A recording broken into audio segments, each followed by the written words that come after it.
Comment prendre des décisions? Si dans la vie vous avez du mal à prendre des décisions, j'espère que cette vidéo va vraiment vous aider à prendre des décisions. Par exemple, est-ce que vous devez créer votre activité pour devenir libre financièrement, qui est un petit peu le thème de cette chaîne, ou est-ce que vous devez continuer par exemple à être salarié? Bref, des décisions, qu'elles soient petites ou grandes, vous êtes amené à en prendre tous les jours, même si vous vous en rendez pas compte. Parce que qu'est-ce qui se passe quand vous faites pas de choix? Eh bien, c'est déjà un choix en soi. Ne pas choisir en soi-même, c'est déjà un choix. Et lorsque vous ne choisissez pas, c'est finalement la vie ou les autres qui vont choisir pour vous la vie que vous devez avoir. Donc finalement, quelles sont les deux clés pour vraiment prendre une décision? La première des clés, c'est que vous devez toujours décider consciemment en votre âme et conscience. À chaque fois que vous avez une décision importante à prendre pour vous, décidez-la de manière consciente. Ça vous redonnera votre propre pouvoir et le fait de reprendre contrôle de votre vie et de la piloter comme bon vous semble. Et la deuxième clé pour prendre une décision,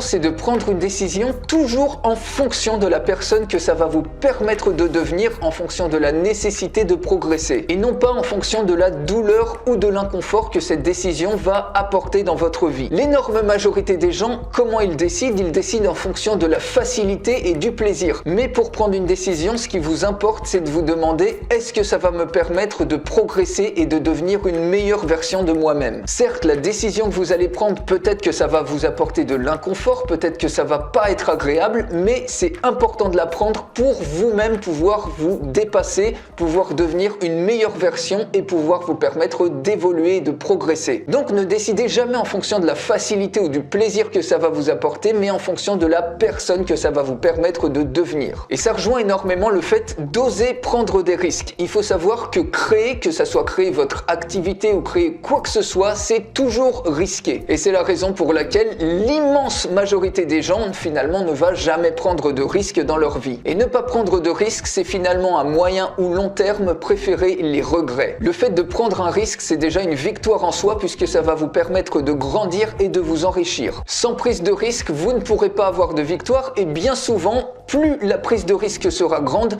plus la victoire et la récompense sera grande également. Alors pourquoi la plupart des gens cèdent à la peur du risque et ne prennent pas de risque? C'est que bien souvent, ils font une projection négative du futur. Et pourtant, c'est le genre de personnes qui se disent rationnelles, donc il y a autant de chances de faire une projection positive du futur qu'une projection négative. Et pourtant, la réalité dans leur tête, c'est que le futur va forcément être négatif et ça va forcément mal se passer. Donc rappelez-vous que quelle que soit votre prise de risque, en soi, vous aurez déjà gagné puisque ça vous permettra, quel qu'en soit le résultat, de grandir intérieurement et de vous épanouir, de progresser. Donc voilà les amis, les deux clés pour résumer, pour prendre une décision. La première des clés, c'est de toujours prendre une décision de manière consciente et la deuxième des clés, c'est de toujours prendre une décision en fonction de la personne que ça va vous permettre de devenir, en fonction de cette nécessité de progresser et non pas en fonction de l'inconfort et de l'effort que ça va demander. Fuyez la facilité et préférez la progression.